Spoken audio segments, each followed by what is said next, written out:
Welcome to the channel.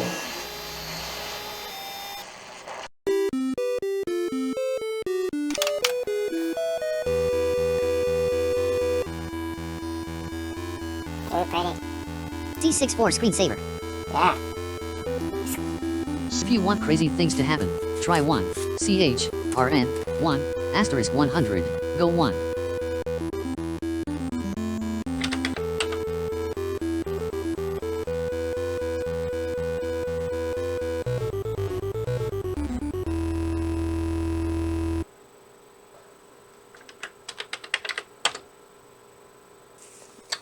I think I'll like it better without my writing at the bottom, so I'm going to start it up here with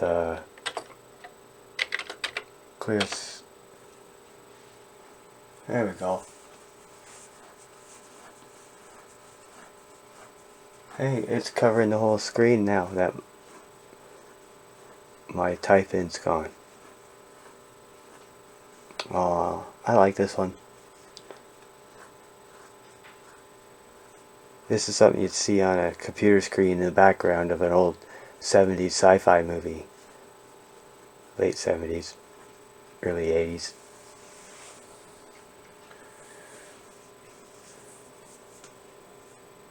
Maybe not 70s, because they didn't have the Commodore 64 will never die.